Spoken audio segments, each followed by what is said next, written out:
Thank you to coming to the 20th Pakistan Breakfast at Davos, 21st, hosted by Pathfinder Group. I'd like to welcome all our guests, our chief guest, Shahid Khaqan Abbasi. We're very honored to have you. Distinguished guests of the audience, thank you very much for coming. We will lead off with the World Economic Forum. Alex Rasool's over here, member of the executive committee and head of strategy as well. So thank you, Alex. I'll let you say a few words to get us started. Thank you, Ikram. Thank you so very much. It's truly an honor to be back here and to be building on a great legacy that the World Economic Forum has had with the country of Pakistan, with Ikram and the team that we've been in partnership for a couple of decades now. So it's true, it has been a long time to get us here, but it's also a very opportune time. This conversation, this breakfast, this annual meeting couldn't come at a more intricate time for the global economy in a world of fragmentation. I think we all see the ripple effects of it, and 2025 promises to be a particularly eventful year. So really, Honorable Prime Minister, it's a pleasure to see you and to continue building together on this legacy. We also stretched throughout the year our engagement with Pakistan. We had Prime Minister Sharif, who was a special guest at our special meeting in Saudi Arabia earlier this year. So really working at cross-regional collaboration. And at the forum, I think you all know, we are the international organization for public-private partnership. And we really don't believe that any sector alone can tackle some of the biggest problems that exist in the world. And Pakistan is an incredibly important part of the puzzle we're trying to fix. We do so through our 10 centers of excellence, one of which is the Center for Nature and Climate. And I know the Pathfinder Group is engaged with us at the Edison Alliance, which is looking to connect over 1 billion unconnected people to of course, the grid, but especially to telecom, agri-tech, health tech, and a variety of uplifting themes and topics. So building on this legacy, we look forward to our continued collaboration and really helping Pakistan continue to raise its profile, as well as making sure that our platform is one of true diversity and inclusion. We were talking with a shaper that you have here in the room earlier today. We have vibrant youth communities in Islamabad and beyond. And we continue to do our work. Again, a big pleasure to working together and look forward to the discussion. Thank you, Alex. The World Economic Forum has always been a wonderful partner of ours. And next, I'd like to introduce Miftah Ismail, former finance minister twice, business community as well, and was a former member of the IMF as well. A lot of the economic plans that you see working in Pakistan came through his hard work. So thank you, Mr. Saab, for coming here, and we're very honored to have you. Thank you, Zarrar. Thank you, Grandpa, for inviting us. I thought it was a good chance to talk here. Normally, the current office holders will speak and breakfast as to something when Prime Minister Shahid Khaqan or Chairman Zarrar Sehgal. Two times, next Prime Minister. Hopefully, this is right. I mean, the grandfather has been doing this for 20 years and the last 20 years or so in Pakistan and about to take off. It's a long time actually. Pakistan is about to take off and very honestly, Pakistan has all the ingredients of taking off. Except that this thing is not going to take off. It's a very big structure. The issue is not the people who are buying and buying. The issue is that our governance model, the infrastructure governance model, is not suitable or is not geared to taking off, which is creating mud in the land. And that's what we've been doing for the last 20 years. We're just not being around. We've not been able to realize our potential. I know women talked about the potential yesterday, and I've talked about the fact that we have a lot of potential, but either all bacteria to have a thing. Bacteria get one, they can really value the trade and just protection.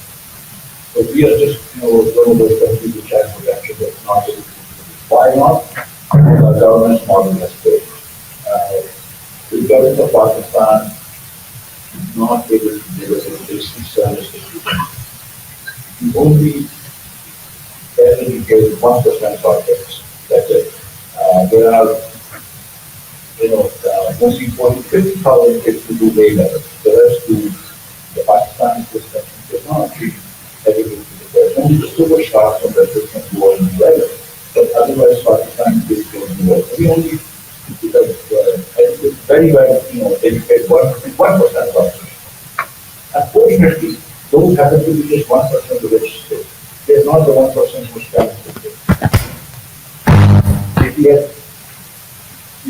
prepared and taught the 1% most talented kids, they would have gone and done something. But unfortunately, what happens is if you only teach 1% of the kids, very well, the remaining 9% can start adequate education, 9% will happen at all. The country cannot move forward in this day and age when the education is not there.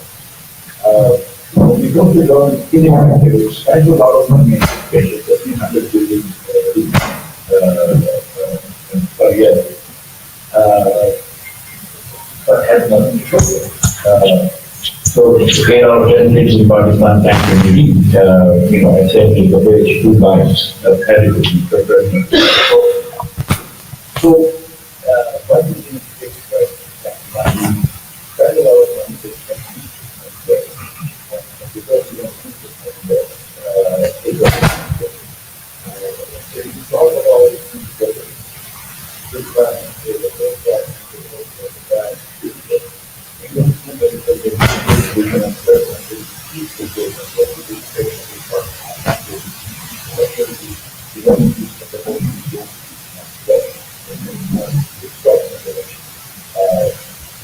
that's the first crisis. And then with that crisis, before the head crisis of Pakistan, we are so expanded and once you visit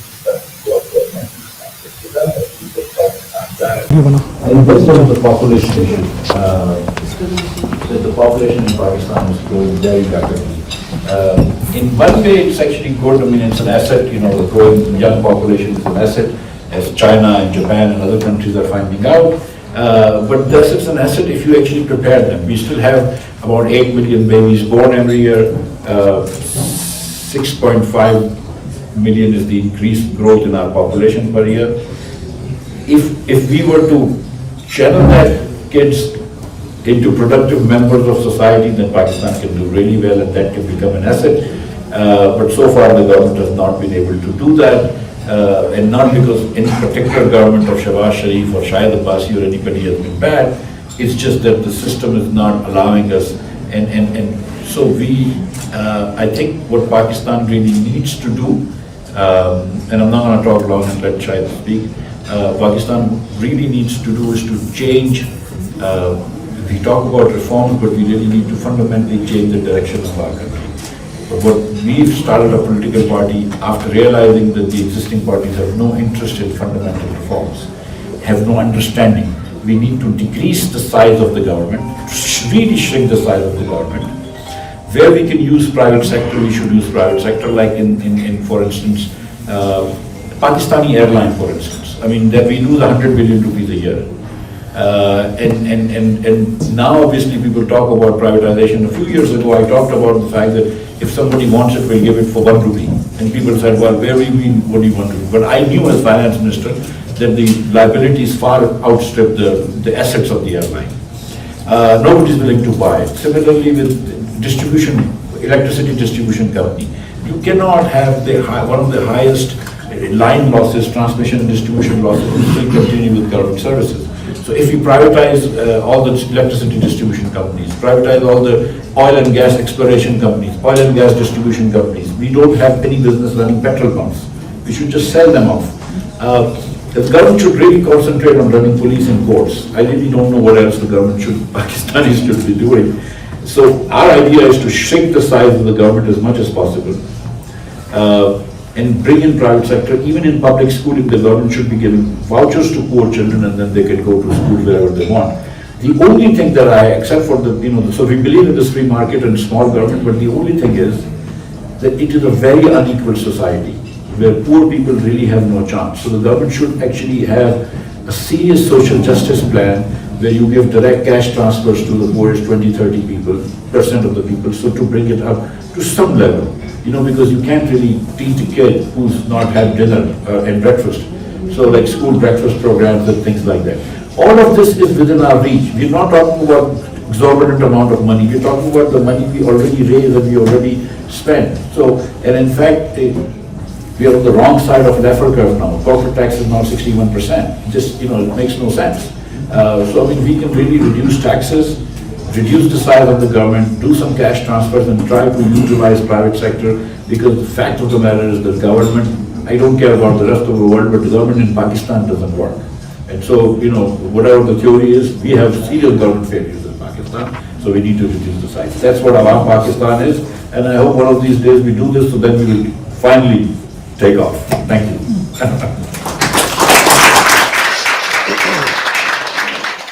Thank you very much, Miftah Sahab, and thank you. I agree the need for structural reform should be highest for any government, current or future. Next, I'd like to introduce Ross Perot Jr., Chairman of the Perot Group of Companies, the first man to fly around the world in a helicopter, but more importantly, a close friend of ours, both of the families and personally of my father's and mine as well. So we really appreciate you being here. You've always supported Pakistan, and I think just you being here shows how much you care. Thank you. Well, thank you, and it's an honor. I think Ikram and I are talking. I've been, I think, to almost all 20 of the 21 Pakistani breakfasts. I've been friends with Ikram for a long time. And if you've been to this breakfast before, you'll know I always talk about what a great helicopter pilot he is. And then we've been flying together. He comes to see me in Texas and we fly together. I think it'd been 10 to 15 years since you flew a helicopter and I put you in, and right away he hadn't forgotten a thing. So a natural helicopter pilot in Pakistan. And so I'm honored to be here. And I think the key to the relationships between Pakistan and the United States, at the end of the day, it's always, I believe, the best diplomacy is business to business. And I think having our business community close and our business community working together, and if we have the right business relationships, then we can bring prosperity to Pakistan and to let the people of Pakistan that need help have a job and have opportunity. And I'm currently vice chair of the United States Chamber.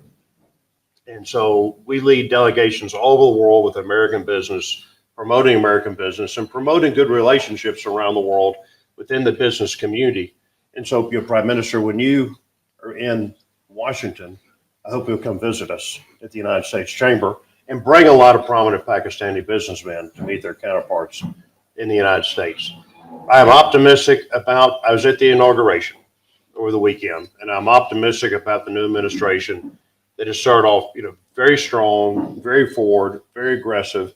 And I think President Trump will be good for business around the world and promoting American business around the world and promoting relationships with countries like Pakistan. So my view, we have optimism coming up. Communication is always very important, that we always continue to talk and understand each other, and that we continue to promote our business relationships. But thank you very much. No, thank you very much. And as always, we're honored to have you. And do you, maybe just to ask you, do you think the change in administration in DC would bring about change in relations between Pakistan? I think, well, I mean, you've got a very high energy president. And it's amazing, he only sleeps 4 hours a night. I mean, he's always on the go, and the people, I was assisting on the transition and trying to find great talent to put in the administration. And what's amazing is my friends are working with them, so they get a message at midnight and the next message at 4:30 in the morning. So you've got high energy. He knows he's only got 4 years left. He wants to have a strong legacy. He's a businessman. He's pragmatic. He really does want to fix problems. And not being a professional politician coming from the business arena, I think you'll see somebody that wants to get problems fixed. And just look at the 100 executive orders that he's already sent out. He's already sending a very strong signal of what he wants to get done. And I think the key for Pakistan is to make sure your diplomats stay very close to our diplomats, and that you keep a very aggressive relationship with our country. President Trump wants to see people. It's been my impression.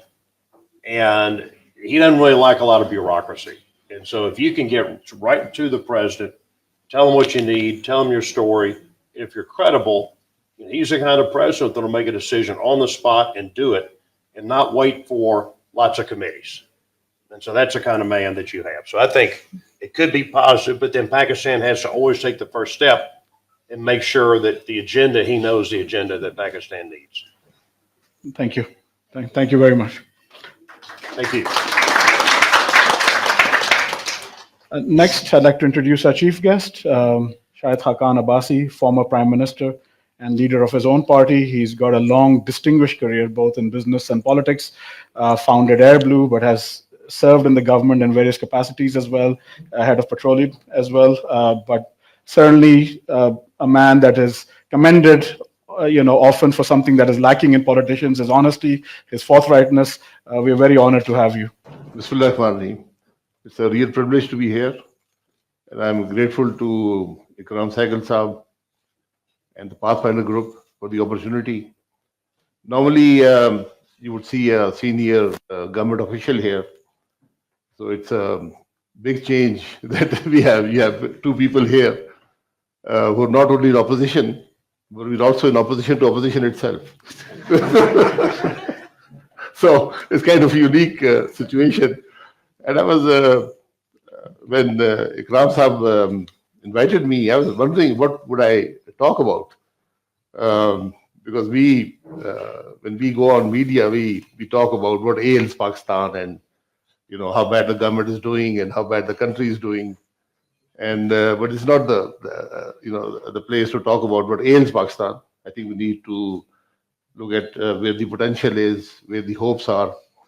And I was told yesterday somebody talked about potential, and he said potential has always been there, but you just have to realize it, you have to exploit it, otherwise it just remains potential. And I think that's been the story of Pakistan. But I would like to talk about the reality of Pakistan and probably what fixes we need.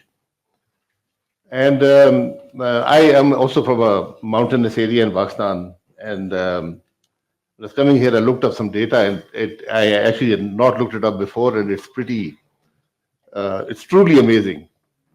Davos is the highest town in Europe, 1,600 meters. My hometown, Murray, is 2,400 meters.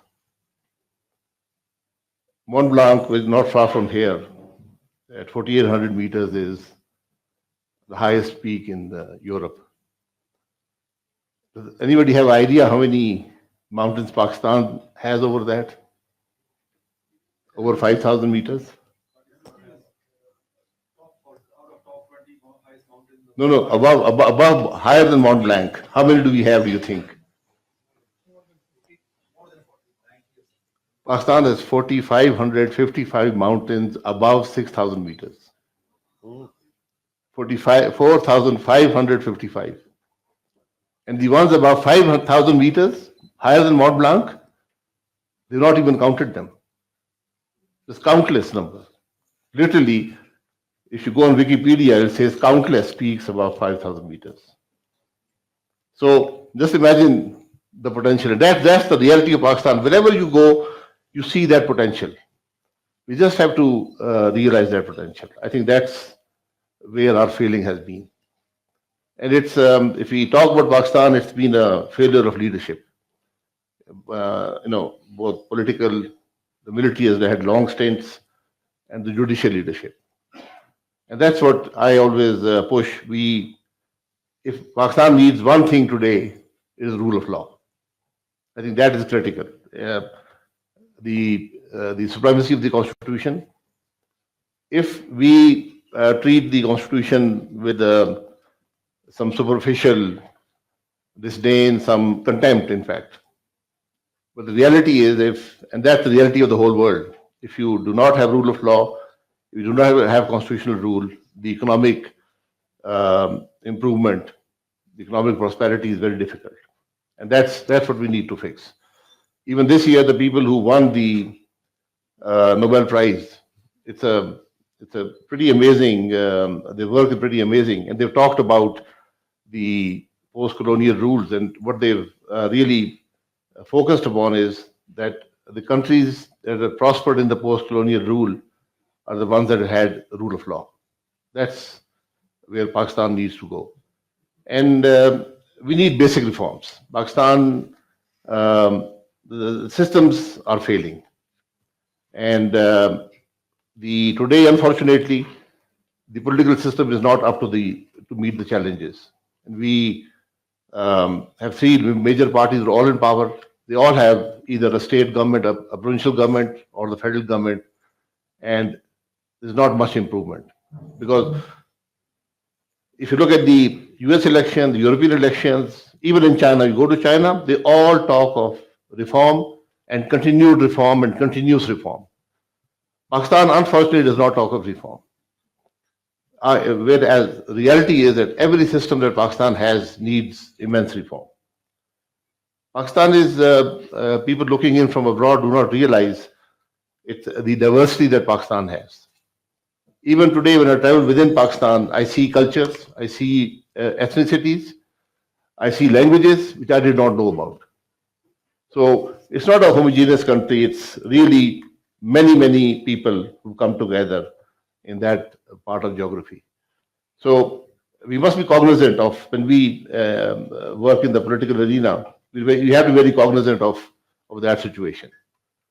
And that's where, in fact, it's the diversity itself inhibits reform in the country.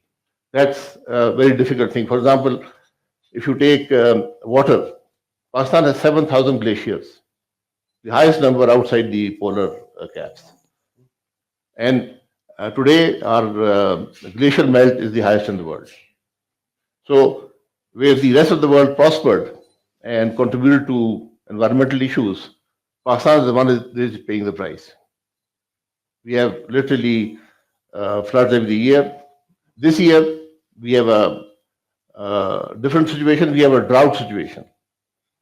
So, the global warming, the environmental issues are seriously impacting Pakistan today. They're affecting the economy, they're affecting the people, and these are challenges that the world needs to come together to meet. Pakistan, administratively, we've been always, myself and Miftah have been advocates of, we have four provinces which have disparity in size and population, huge disparity. One province is 2/3 of the population, and another one is 2/3 of the land mass. So there's always the apprehension about the majority province controlling the country. So our solution has always been to break up Pakistan into new provinces, and if not into new provinces, because there are serious local issues which inhibit that. Some are historical, some are ethnic. Our solution has been to devolve power. We have devolved power down from the federal government down to the provincial governments, but now I think it's time to devolve it down to the district level, so the district can compete with the financial authority. So the districts can compete on what the police force works, how good the education is, how good health is, and I think that will create a healthy environment for Pakistan to move forward. The first time we came to Davos was in 1971 with the then Prime Minister. And we were 1991. And at that time, we were the darling of the Davos Forum, because Pakistan had a very successful start to its privatization program. We were, in fact, the first country in the world. The first sale of a privatization of a financial institution was done in Pakistan. We sold a bank. 4 months from the start of the transaction to handover. It's been a very successful transaction. There had been no financial institution sold in the world before that. In 1991, the government controlled everything in the country. 450 industries, about 70 corporations, cement, fertilizer, telecom, you name it, the government owned it. Today, we own nothing. So it's been a very successful privatization, but it's a story which is not very well told.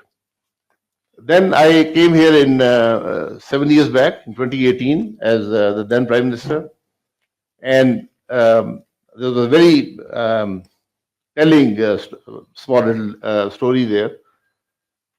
That year, the star player at Davos was a guy called Carlos Ghosn.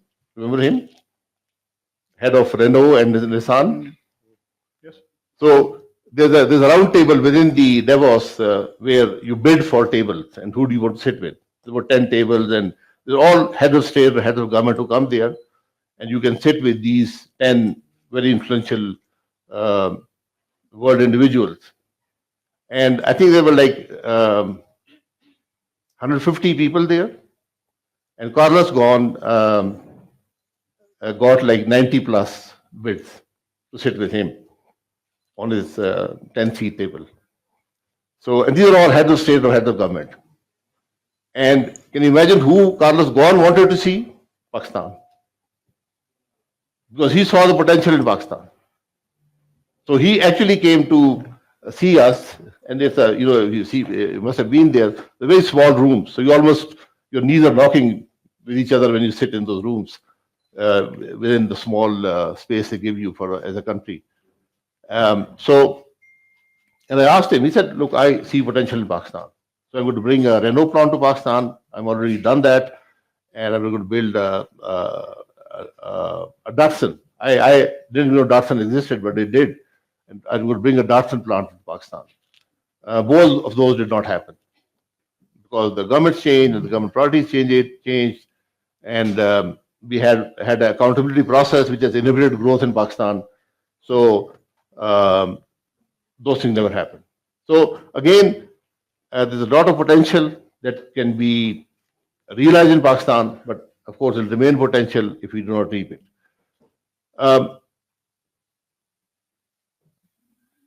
Pakistan has many pluses. We have a very passionate diaspora which literally sustains Pakistan today. They send home money which is equal to our total exports. In fact, if you count the informal channels, the money is probably much larger. So it's the passionate diaspora which sustains Pakistan.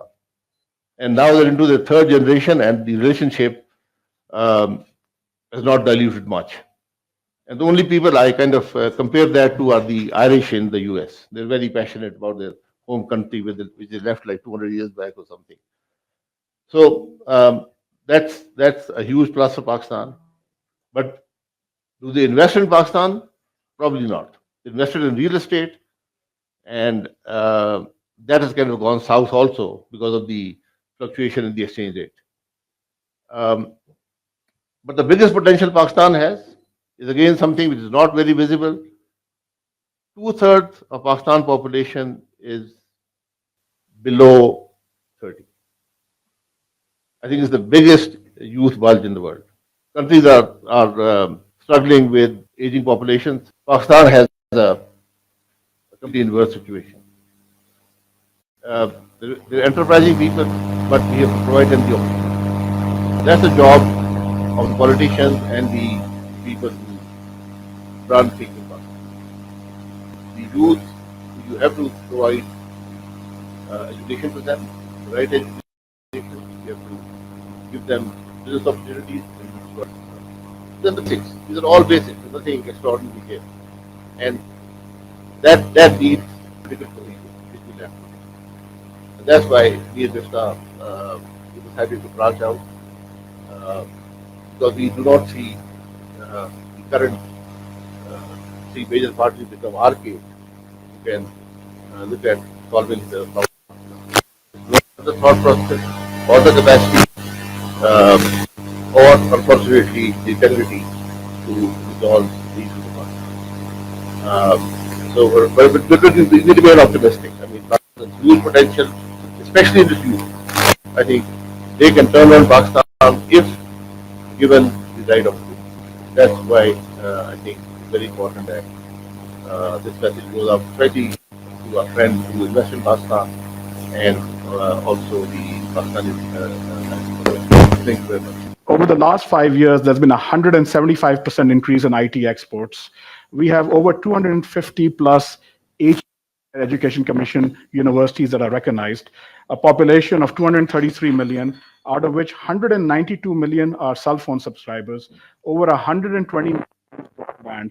And when you look at they dwarf Germany and Japan put together, when you look at some of those numbers. So you see where Pakistan stands in terms of technological growth, in terms of technological improvement. And I think with the right liberalized climate, tax exemptions, a building of the infrastructure, I think Pakistan can really take that leap forward in places that we have fallen behind. Ultimately, we are the home of the world's largest, oldest civilization, the civilization, home to the second highest and third highest peaks in the world, the Prime Minister talked about, home to the deepest seawater port, home to some of the largest salt mines, homes to one of the largest water basins in the world, home to the highest paved road in the world, the Karakoram Highway. This is what Pakistan is, and I've only touched on a few things. Home to the youngest Nobel laureate, home to a double Oscar winner who's here at the World Economic Forum. So you can see Pakistan, we don't need to talk about the potential, we can talk about the reality today. Pakistan, in a lot of ways, is doing extremely well, but I think the things that have been highlighted, poor governance, I think structural reforms, especially economic reforms, and devolution of power.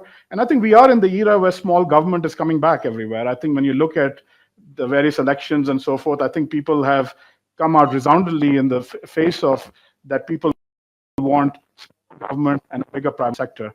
So with that, I'd like to thank everybody, thank all guests for coming. We will take questions, but I'd like to thank in particular the Pathfinder staff who put this whole thing together, worked tirelessly. I really appreciate everybody's help. Thank you to Pathfinder staff. Thank you to my father, Ikram Sehgal, who's somebody called the Pakistani Schwab, so we'll go with that monitor.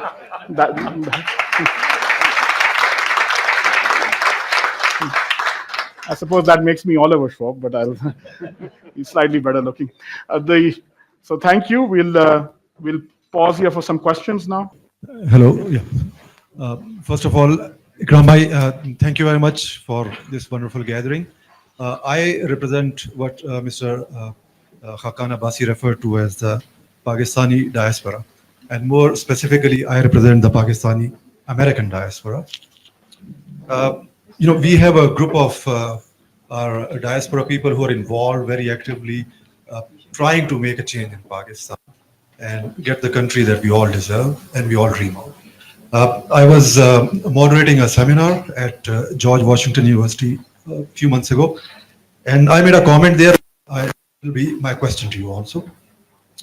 I was in discussion with somebody from Pakistan a few months ago, and he was telling me that what Pakistan is, just like you mentioned also, is continuity of policy making and governance, which I agree with.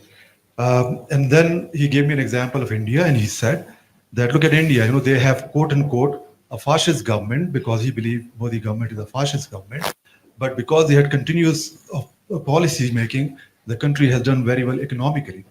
And my answer to him was that yes, it's very important to have continuity in policy making, but it's even more important to have legitimacy of a government also.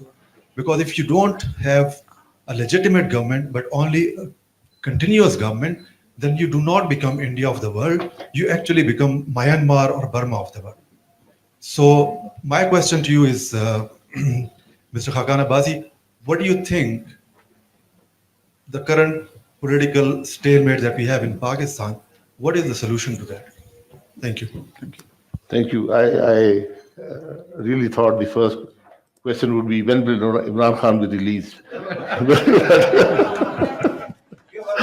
and the answer to that is, he's getting a good education. Jail, yeah. Trust me, I've spent 3 years in jail. With different governments. It's the best education you can have. You have time to reflect. You have time to learn. So for a politician, it's a great place to be. So I hope that he learns. Really, he made a lot of mistakes when he was there. The political stalemate today is it's a very difficult situation. It's very polarized. It's so polarized that it's me and Miftah sitting here and not government officials, right? Right. Because Ikram Sehgal sahab would not want aggressive situation here. It's so polarized. The country is so polarized. The diaspora is totally polarized. So the solution really lies with the leadership. And I say this every day on TV. Pakistan is one country where every day you can go on live TV, national TV, when you're a minister or your opposition leader, whoever you are. There's like 60, 80 programs every day, and they're very, very high viewership, which is the political leadership, the military leadership, and the judicial leadership, who are all stakeholders beyond the constitution in the way our country is governed today. They have to sit down and chart an agenda forward. How will the country run?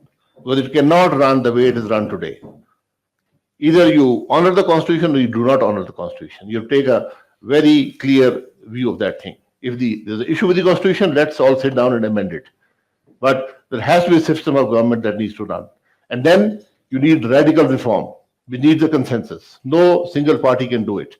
So they need to sit down and work out an agenda.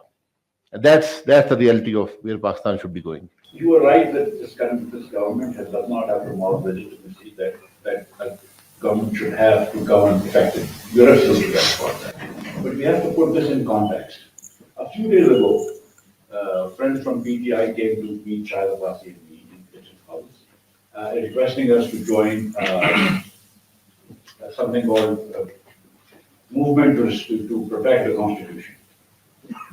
Movement to protect the constitution. In Urdu to English initials are TTAP. So I said, no, TTAP, we don't have these. But you also look at the history of Imran Khan. So when the leaders came, they said, you guys are like very good faces. Nobody doubts your integrity. Nobody doubts your intelligence. And these guys were saying it with a straight face. These people had put both of us in jail, in Adiala jail. Imran Khan is in the same room that Shahid Abbasi was. We first name him to go to jail.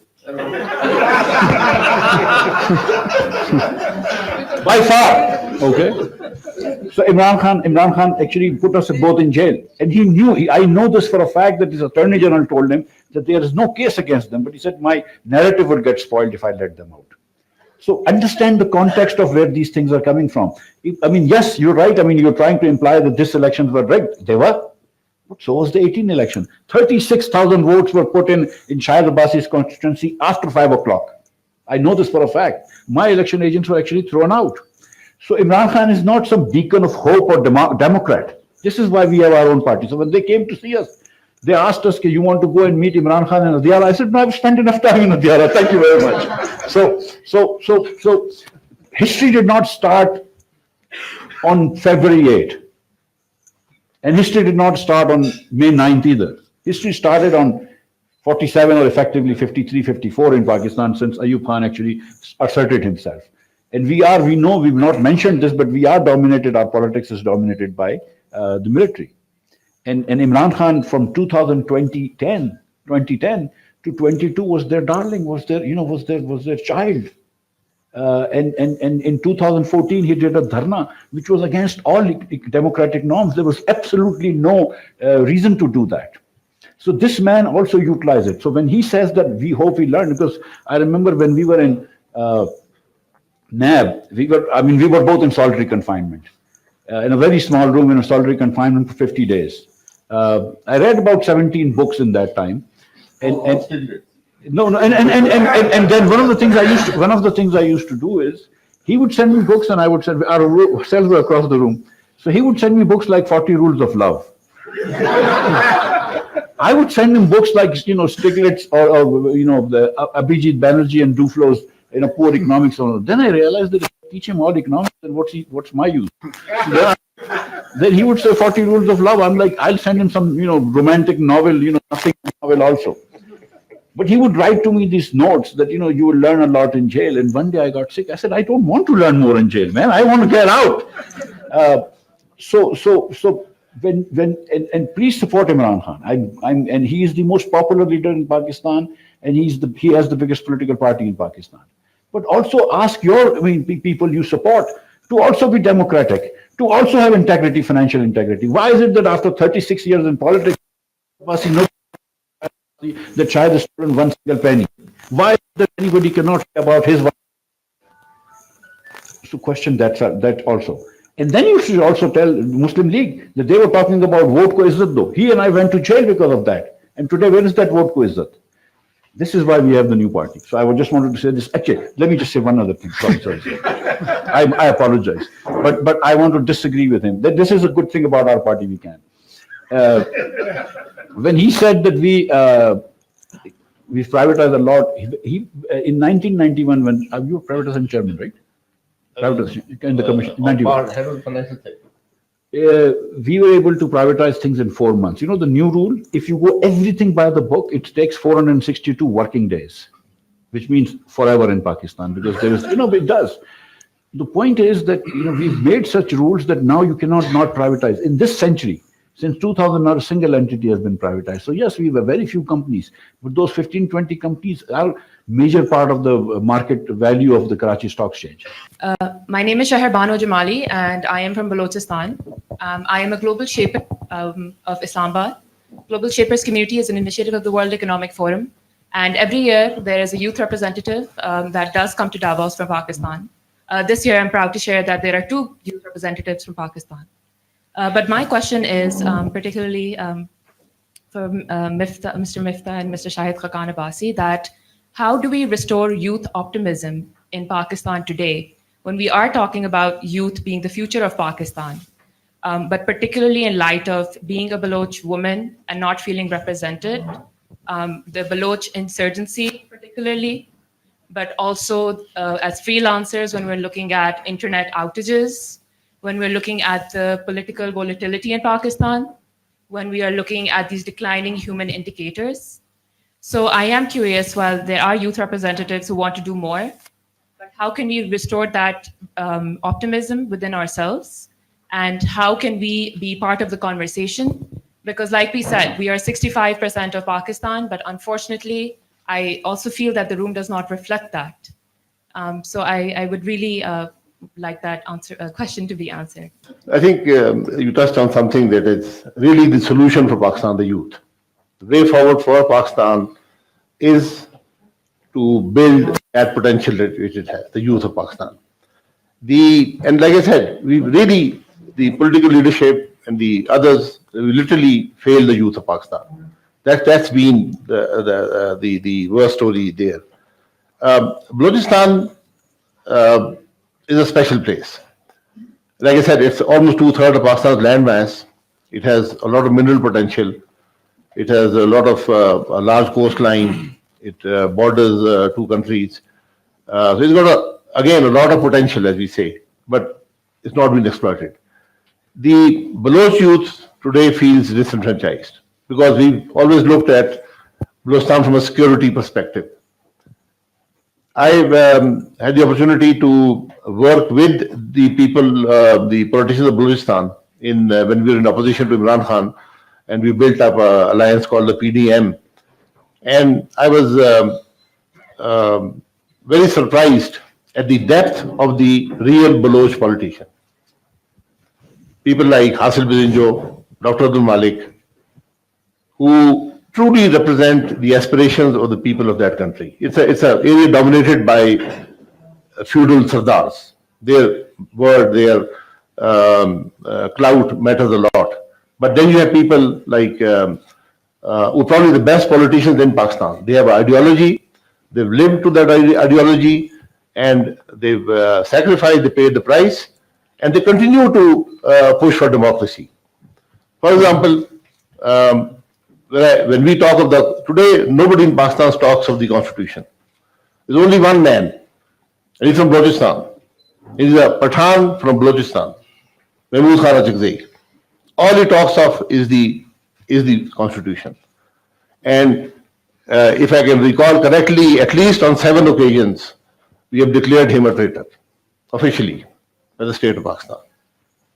So the Baloch youth, like the other youth of Pakistan, they want their mandate to be honored. They want respect. They want a good education. They want a job, and they want business opportunities. And in Balochistan, honor is very critical. So the Baloch also want to be honored. And that's all. These are basic human needs that I think we failed to deliver to them. That's the reality. And if you really ask me one thing, as I said before, Pakistan's potential is its youth. We need to work on them, and they will deliver Pakistan into a very progressive and very economically prosperous country.